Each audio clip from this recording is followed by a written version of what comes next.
The Prophet said, sallallahu alayhi wa sallam, that the last people to come out of Dajjal, or the Antichrist, will be women.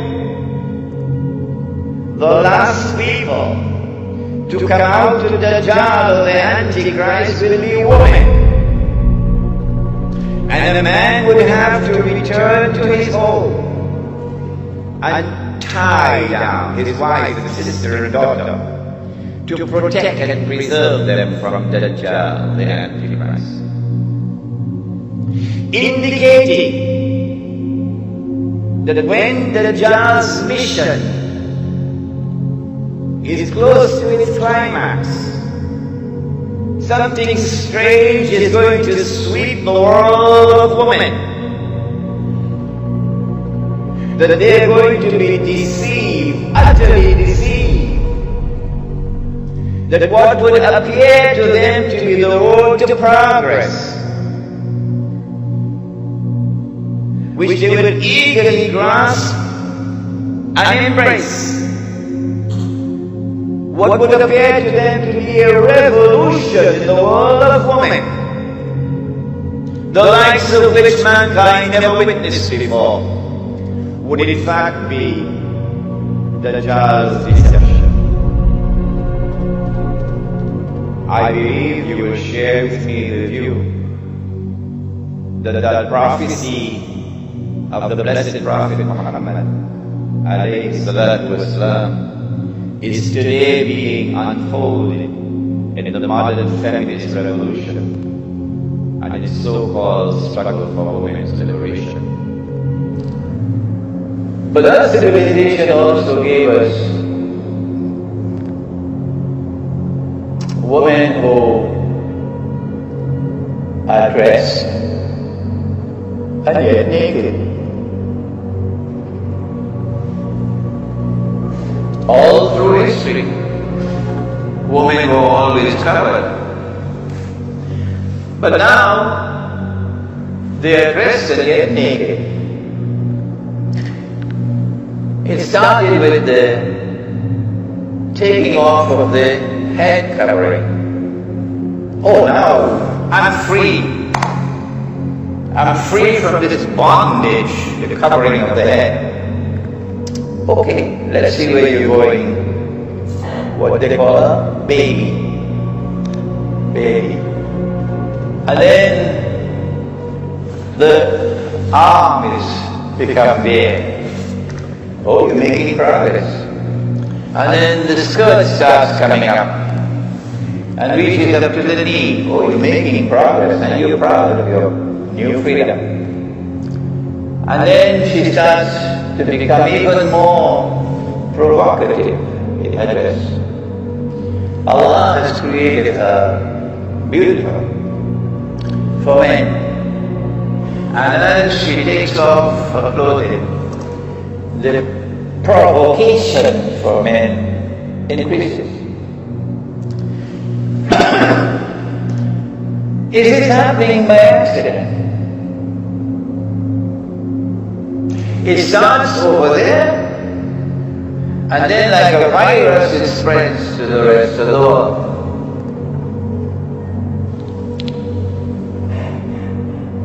The revolution in dress, because she is dressed and yet naked, obviously has a sexual repercussion. And it leads to a sexual revolution, where the barriers which were built by society concerning the sexual bond are now dismantled, and eventually sex is as free as the sunshine. You come a long way, baby. Sex is now as free as the sunshine. Well then, the implication would be universal zina. People eventually won't bother about getting married. Marriage is for the birds. Yeah. We, the young ones, we live a different way. We shack up. A boy and a girl decide we want to live together, we shack up. And we say to society, this is the new lifestyle. We shack up. And when we have a falling out, we just shack out. And this zina becomes now commonplace and acceptable. So in a similar way, what used to be considered to be detestable, zina, now becomes commonplace and acceptable. Is this happening by accident?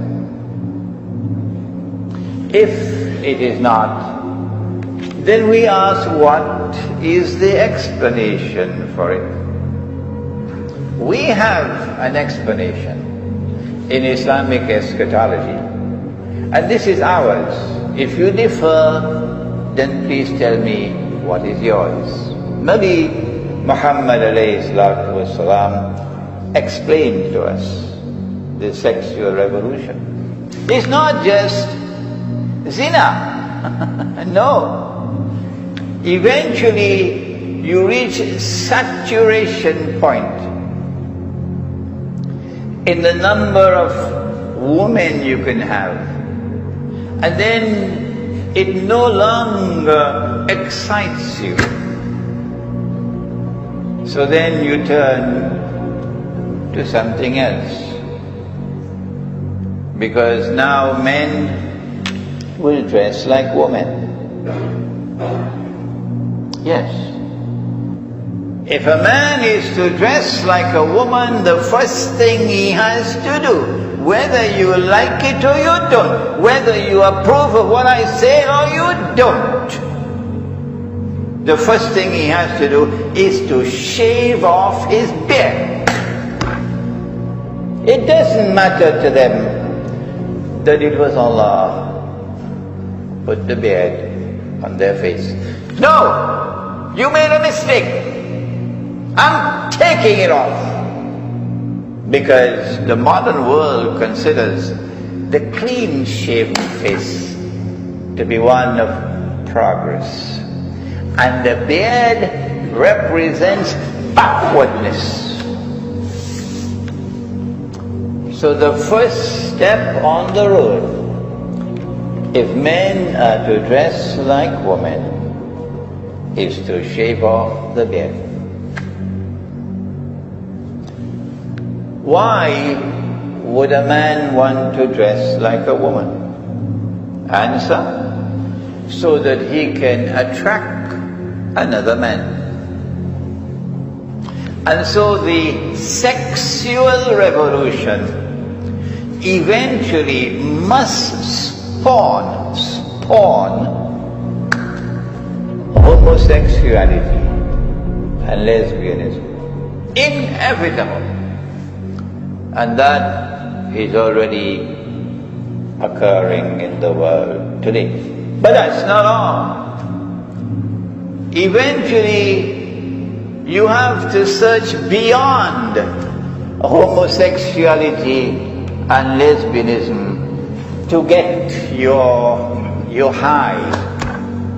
Nothing else is working now, and I'm in search of that high, to become high. So then you turn to children. And there is sufficient in the world today to tell you that it is spreading. The sexual exploitation of children. Is that the end of the road for the sexual revolution? No. You still have animals left behind. You still have animals. ثُمَّ رَدَدْنَاهُمْ أَسْفَلَ السَّافِلِينَ. Nabi Muhammad alayhi salatu wasalam gave us the explanation for this phenomenon, this sexual revolution. And he said to us that this was DAjjal's sexual revolution. If you have another answer in your university, in the Department of Gender Affairs, come on and give it to us. We are waiting for it. The Department of Gender Affairs of your ministries or of your universities. Ours is, this is Dajjal. In other words, Dajjal will be brainwashing women, and they will be so mesmerized, so hypnotized by Dajjal, so totally captivated that they will lose the capacity to think properly.